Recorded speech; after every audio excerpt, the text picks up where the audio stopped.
22/6/2025 প্রাতঃমুরলি অব্যক্ত বাপদাদা। ওম শান্তি। নতুন বছরে স্নেহ আর সহযোগের আকৃতি বা রূপরেখা স্টেজে নিয়ে এসো। প্রত্যেককে গুণ আর শক্তির গিফট দাও। আজ পরমাত্ম বাবা নিজের চারিদিকে পরমাত্ম ভালোবাসার অধিকারী বাচ্চাদের দেখছেন। এই পরমাত্ম ভালোবাসা বিশ্বে কোটি কোটির মধ্যে কিছু সংখ্যকের প্রাপ্ত হয়। এই পরমাত্ম ভালোবাসা নিঃস্বার্থ ভালোবাসা, কেননা এক পরমাত্ম পিতাই নিরাকার, নিরহংকার। মনুষ্য আত্মা শরীরধারী হওয়ার কারণে কোনো না কোনো স্বার্থে এসেই যায়। পরমাত্ম ভালোবাসা ব্রাহ্মণ জীবনের বিশেষ আধার, ব্রাহ্মণ জীবনের জীবনদান। যদি ব্রাহ্মণ জীবনে পরমাত্ম ভালোবাসার অনুভব কম হয়, তবে ভালোবাসা বিনা জীবন তৃপ্তিকর নয়, শুষ্ক হয়ে যায়। পরমাত্ম ভালোবাসাই জীবনে সদা সাথও দেয় আর সাথী হয়ে সদা সহযোগী থাকে। যেখানে ভালোবাসা আছে, সাথ আছে, সেখানে সব কিছু সহজ আর সরল হয়ে যায়। পরিশ্রমের অনুভব হয় না, এমন অনুভব আছে তো না? পরমাত্ম প্রিয় কোনো ব্যক্তি সাধনের আকর্ষণে আসে না, কেননা পরমাত্ম আকর্ষণ, পরমাত্ম ভালোবাসা এমন অনুভব করায় যে সদা ভালোবাসার কারণে সে লাভলীন থাকে, যাকে লোকে পরমাত্মায় লীন হয়ে যাওয়া মনে করে নিয়েছে। পরমাত্মীয় লীন হয় না, কিন্তু পরমাত্ম ভালোবাসা লভলীন হয়ে যায়। বাপ দাদা চতুর্দিকে বাচ্চাদের দেখেন, পরমাত্ম প্রিয় তো সবাই হয়েছ, কিন্তু এক হলো লাভলি বাচ্চা আর এক হলো লভলীন বাচ্চা। তো নিজে জিজ্ঞাসা করো, লাভলি তো সবাই, কিন্তু কতটা লাভলীন থাকি? লভলীন বাচ্চাদের লক্ষণ হলো তারা সদা পরমাত্ম অজ্ঞানে সহজভাবে চলে, অজ্ঞানেও থাকে আর দেহবোধেও উৎসর্গ করে দেয়। কেননা ভালোবাসায় বলিদান হওয়া কঠিন নয়। সর্বপ্রথম আজ্ঞা, যোগী ভব, পবিত্র ভব। বাচ্চাদের প্রতি বাবার ভালোবাসা থাকার কারণে বাচ্চারা পরিশ্রম করছে সেটা বাবা দেখতে পারেন না, কেননা বাবা জানেন 63 জন্ম তোমরা অনেক পরিশ্রম করেছ। এখন এই অলৌকিক জন্ম পরিশ্রম থেকে মুক্ত হয়ে অতীন্দ্রিয় সুখের পরমানন্দ অনুভব করার। তো পরমানন্দ অনুভব করছো তোমরা, নাকি পরিশ্রম করতেই হয়? ভালোবাসার সাথে আজ্ঞা মেনে চলায় পরিশ্রম লাগে না। যদি পরিশ্রম করতে হয় তবে ভালোবাসার পার্সেন্টেজ কম আছে, কেননা না কোথাও ভালোবাসা কিছু না কিছু লিকেজ রয়েছে। দুটো বিষয়ের লিকেজ তোমাদেরকে পরিশ্রম করায়। এই পুরানো সংসারের আকর্ষণ, সংসারের সম্বন্ধ, পদার্থ সব অন্তর্ভুক্ত। আর দ্বিতীয়ত পুরনো সংসারের আকর্ষণ, এই পুরনো সংসার আর পুরনো সংস্কার নিজের দিকে আকর্ষণ করে। তাই তো পরমাত্ম ভালোবাসায় পার্সেন্টেজ হয়ে যায়। চেক করো এই দুই লিকেজ থেকে তুমি মুক্ত কিনা। স্মরণ করো তুমি আত্মার অনাদি সংস্কার এবং আদি সংস্কার কী ছিল, আর এখন অন্তের ব্রাহ্মণ জীবনের সংস্কার কী। অনাদিও, আদিও এবং অন্তের শ্রেষ্ঠ সংস্কার। এই পুরানো সংস্কার মধ্য সময়ের, না অনাদি, না আদি, না অন্তের। কিন্তু সকলের লক্ষ্য কি? যে কোনো বাচ্চাকে যদি জিজ্ঞাসা করা হয় তো একই উত্তর দেয়, লক্ষ্য হলো বাবা সমান হওয়ার। এটাই তো না? এটা যদি তো হাত ওঠাও, তোমরা নিশ্চিত এটাই তোমাদের লক্ষ্য, নাকি মাঝে মাঝে বদলে যায়? তো বাবা বাচ্চাদের জিজ্ঞাসা করেন যে বাবা আর দাদা উভয়ে সমান সংস্কার কোনটা? বাবা সদা সব আত্মার প্রতি উদার চিত্ত ছিলেন, সব আত্মার প্রতি স্নেহ আর সম্মান স্বরূপে সহযোগী ছিলেন।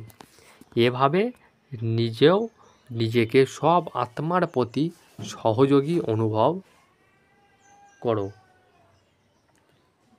তারা সহযোগ দিলে তবে তুমি সহযোগী হবে না, স্নেহ দিলে স্নেহী হবে না।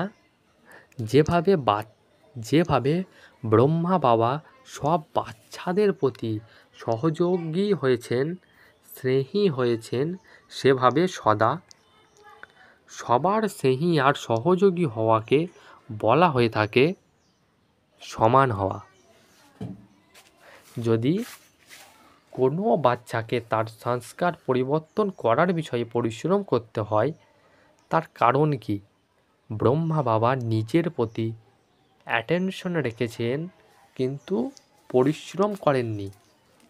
সংস্কার পরিবর্তনে পরিশ্রমের কারণ হলো লভলি লভলীন হওনি। বাপদাদা তো সব বাচ্চাদেরকে লভলি বাচ্চা মনে করেন। তিনি জানেন প্রত্যেক বাচ্চা এমন, প্রত্যেক বাচ্চার জন্ম পত্রিকা জানেন, তবুও তিনি কি বলেন? লভলি। বাপ দাদা সব বাচ্চাকে সদা একই পথ, একই পালনা, একই বরদান দেন। যদিও তিনি জানেন লাস্ট নাম্বার বাচ্চা, তবুও বাপদাদার কোনো বাচ্চার অপগুণ, দুর্বলতা সংকল্পেও রাখেন না। অতি প্রিয় হারানিধি মিষ্টি মিষ্টি এই দৃষ্টি আর বৃত্তি দ্বারা দেখেন, কেননা বাপদাদা জানেন এই বৃত্তি আর শ্রেষ্ঠ দৃষ্টি দ্বারা হীনবল মহাবীর হয়ে যাবে। এভাবে নিজের শ্রেষ্ঠ বৃত্তি আর শুভ ভাবনা, শুভ কামনা দ্বারা যে কোনো কারও পরিবর্তন করতে পারো। যখন তোমরা চ্যালেঞ্জ করেছো যে প্রকৃতিকেও পরিবর্তন করে দেখাবে, তবে কি আত্মাদের পরিবর্তন করতে পারবে না? তোমরা তো প্রকৃতিজিৎ হয়ে ওঠো, তাহলে আত্মা তার শ্রেষ্ঠ ভাবনা দ্বারা, কল্যাণ কামনার দ্বারা পরিবর্তন করতে পারবে না। এখন নতুন বছর শুরু হতে চলেছে, তাই না? তো নতুন বছরে অসীম জগতের সমগ্র ব্রাহ্মণ পরিবারের মধ্যে পরস্পরের প্রতি নিজের শুভ ভাবনা, শ্রেষ্ঠ কামনার দ্বারা প্রত্যেককে পরস্পরকে পরিবর্তন করতে সহযোগী হও। হতে পারে কেউ হীনবল, তোমরা জানো এই সংস্কারে এই দুর্বলতা আছে, কিন্তু তোমরা স্নেহ আর সহযোগের শক্তির দ্বারা সহযোগী হও। একে অপরকে সহযোগের হাত দাও। সহযোগের হাত মেলানোর এই দৃশ্য এমন হয়ে যাবে যে তোমাদের একে অপরের হাতে হাত মেলানো যেন স্নেহের সাথে সহযোগ মিলে মালা প্রস্তুত হওয়া। শিখন দিও না, স্নেহ ভরা সহযোগ দাও। আলাদা হইও না, সরে যেও না, সহায় হও। কেননা তোমাদের স্মৃতিচিহ্ন বিজয়মালা, প্রতিটা দানা অন্য দানার সাথে সহযোগী, তবে মালার চিত্র তৈরি হয়েছে। তো সবাই বাপদাদাকে জিজ্ঞাসা করে নতুন বছরে কি করতে হবে। সঞ্চার দেওয়ার কার্য তো অনেক করছো, করতে থাকবে। এবার বার্তা বাহকদের সহযোগ এবং স্নেহের রূপ স্টেজে নিয়ে এসো। মহাদানী হও, নিজের গুণের সহযোগী হও, অন্যদের সেরকম বানাও। এভাবে নিজস্ব গুণের বস্তুত তা পরমাত্ম গুণ, কিন্তু তোমরা সেসব নিজেদের বানিয়েছ। যে গুণের শক্তি দ্বারা তাদের দুর্বলতা দূর করো। এটা করতে পারো নাকি কঠিন? টিচার্স বলো, করতে পারো তোমরা? করতে পারবে নাকি করতেই হবে? করতেই হবে। কেউ যেন দুর্বল না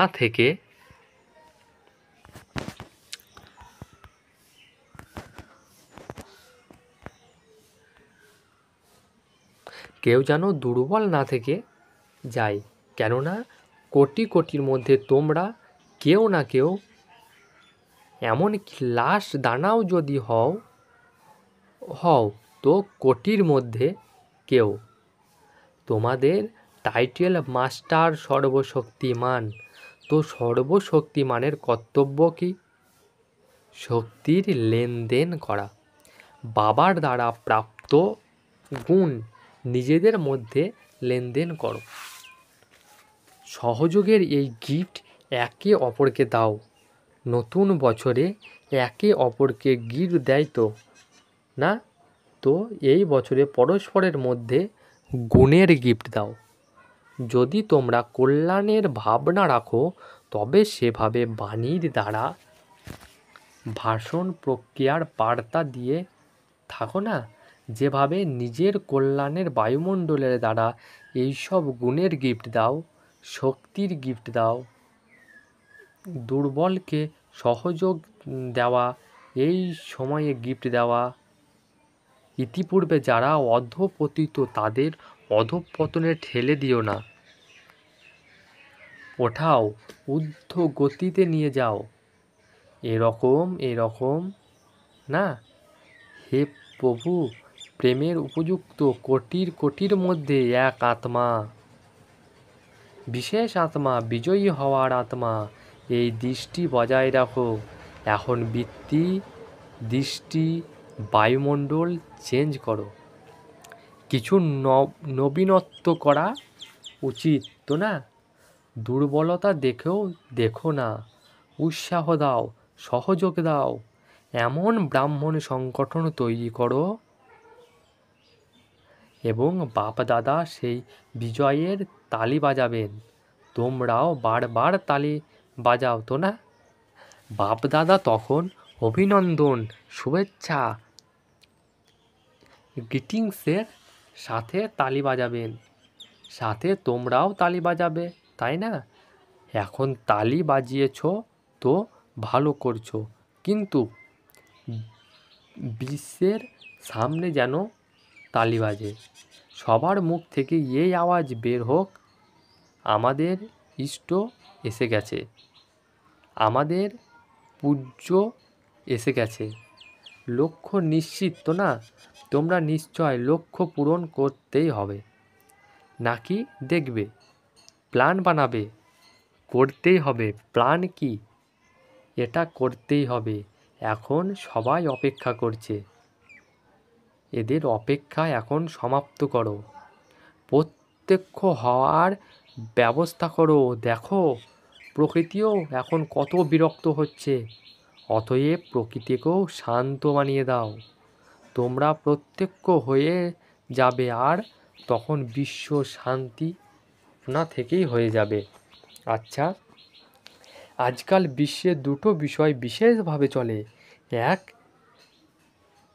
এক্সারসাইজ, আর এক ভোজনের প্রতি অ্যাটেনশন। তো তোমরাও এই দুটো বিষয় করছো। তোমাদের এক্সারসাইজ কোনটা? শারীরিক এক্সারসাইজ তো সবাই করে, কিন্তু মনের এক্সারসাইজ এই মুহূর্তে ব্রাহ্মণ হতে ফরিস্তা, ফরিস্তা হতে দেবতা, এই মনসা ডিলের অভ্যাস সদা করতে থাকো। আর শুদ্ধ ভোজন, মনের শুদ্ধ সংকল্প। যদি ব্যর্থ সংকল্প, নেগেটিভ সংকল্প চলে, তবে এটা মনের অশুদ্ধ ভোজন। সুতরাং মনে যেন সদা শুদ্ধ সংকল্প থাকে। দুটো কিভাবে করতে হয় জানো তো না? যত সময় চাও তত সময় শুদ্ধ সংকল্প স্বরূপে হয়ে যাও। আচ্ছা, চতুর্দিকে পরমাত্ম ভালোবাসার অধিকারী বিশেষ আত্মাদের, যারা সদা পরস্পরের সহযোগী হয়, বাবা এই স্নেহী আর সহযোগী আত্মাদের সদা বিজয়ী আর বিজয়ের পতাকা বিশ্বে উড়িয়ে দিতে হবে।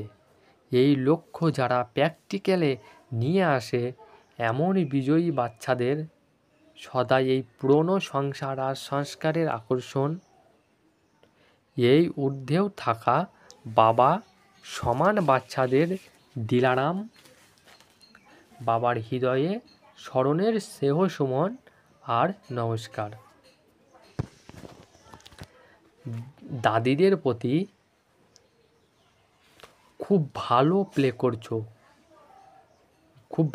পার্ট প্লে করছো। তোমাকে দেখে সকলে ফরিস্তা লাইফ স্মরণে আসে। স্বতন্ত্র হয়েও প্রিয় হওয়া। গুজরাটের মুখ্য 13 জন বোনের সাথে তোমরা সব ভালো মহাবীরদের কাজ হলো বিজয়ী হয়ে বিজয়ী বানানো। তো সবাই ভালো সেবা করছো, আর পরেও সেবা হতে থাকবে। বাপদাদা বাচ্চাদের উৎসাহ উদ্দীপনা দেখে খুশি হন। গুজরাটে ভালোভাবে আওয়াজ ছড়িয়ে দিচ্ছ, ভবিষ্যতের আরও ছড়াতে হবে। বাপদাদার সব বাচ্চাদের আশার দীপক মনে হচ্ছে। এটা ভালো, সংগঠনও ভালো, প্রত্যেকের বিশেষত্ব আছে। আচ্ছা, খুশি তো তোমরা খুশি বিবরণ করো। সরলা দিদি জিজ্ঞাসা করছেন, দাদি মালাতে কাকে রেখেছে? বা তুমি কি মনে করছো? আমি তো থাকবই, তাই না? এরকম মনে করো, অল্প বিস্তর যা কিছু রয়ে গেছে পরস্পরকে সহযোগ দিয়ে তা সমাপ্ত করো। সবার বাবা সমান হওয়াই আছে। তোমাদের বলা হয়েছিল তো না, এক একটা সেন্টার কমপক্ষে এক ওয়ারিশ তো তৈরি করুক। তো পরের বছর তোমাদের নিয়ে এসো, এটা শুরু করো। প্রথমে নাম্বার অধিকার করো। সবাই হ্যাঁ করেছ? ওয়ারিশ তো কোয়ালিটিফিকেশন, জানো তো না? তোমরা তাদেরকে বাবারই বানাবে, তোমাদের নিজেদের তো বানাবে না। আচ্ছা, গুজরাটের সেবা, যারা গুজরাটে তারাই মিলনের উদযাপন করতে এসেছে। গুজরাট থেকে যারা আসে, হয় তারা মিলনের জন্য এসেছে অথবা সেবাতে। তোমরা হাত তোলো, অনেক আছো, খুব ভালো চান্স নিয়েছো। যারা গুজরাট থেকে, তাদের বাপদাদা বলেন, সিদ্ধিতে কথিত আছে, যারা চুলায় আছে তারা হৃদয়ে আছে। তো সব চাইতে কাছে থেকে কাছে গুজরাট, যে কাছে থেকে তাকে বলা হয়ে থাকে অন্তরঙ্গ, ডাকার সাথেই পৌঁছে যায়। তো এমন ওভাররেডি গুজরাট, তাই তো না, যে কোনো সময় ডাকলেই এসে যাবে। তো তোমরা আসবে, এরকমই তো না? এমনকি পরিবারের কথা ভেবে আটকে থাকবে না, চলে আসবে। ওভাররেডি তোমরা, এটা ভালো। সাকার ব্রহ্মার প্রেরণায় গুজরাট স্থাপন হয়েছে। যারা গুজরাট থেকে তারা গুজরাটে নিমন্ত্রণ দেয়নি। ব্রহ্মা বাবা গুজরাট সেন্টার খুলেছেন, তাই তো গুজরাটের উপর ব্রহ্মা বাবার বিশেষ নজর পড়েছে। তাছাড়া গুজরাট পুরুষার্থও করেছে আর ভালো সংখ্যক সেন্টারও খুলেছে। কত সেন্টার আছে? 300 সেবাকেন্দ্র এবং 3000 গীতা পাঠশালা আছে। আচ্ছা, সর্বাধিক সেন্টার কোন জোনে আছে? বোম্বে, মহারাষ্ট্র। আচ্ছা, মহারাষ্ট্র থেকে এসেছে। সবচাইতে বেশি মহারাষ্ট্রে আছে। যারা গুজরাট থেকে তারা ভালো সেবা করছে। গুজরাটেও বিস্তার ভালো। এখন কি করতে হবে? বিস্তার তো হয়েছে, ভালো বিস্তার করেছো। এখন গুজরাটে তোমরা নাম্বার 1 ওয়ারিশ তৈরি করো। সবচেয়ে বড় যে সেবা কেন্দ্র আছে সেখানে পুরোপুরি ওয়ারিশ যারা রয়েছ তারা তো আছেই, কিন্তু নতুন ওয়ারিশ তৈরি করো। ঠিক আছে, প্রতিটি সেন্টার থেকে এক ওয়ারিশ তো বের করো। কেননা মালাই দানা তারাই হবে যারা ওয়ারিশ কোয়ালিটির হবে। সুতরাং মালা তৈরি করতে হবে তো না? 16,108 এর মালা তৈরি হয়ে আছে। এখন যদি বাপদাদা বলেন 108 মালা বানাও, তো বানাতে পারবে। তৈরি আছে, 108 মালা তৈরি হয়ে গেছে। আচ্ছা, লিখে দেখাও। তৈরি আছে তো খুব ভালো, অভিনন্দন। আচ্ছা 16,000 অর্ধেক পর্যন্ত তৈরি হয়েছে। সেটা ভালো তো না?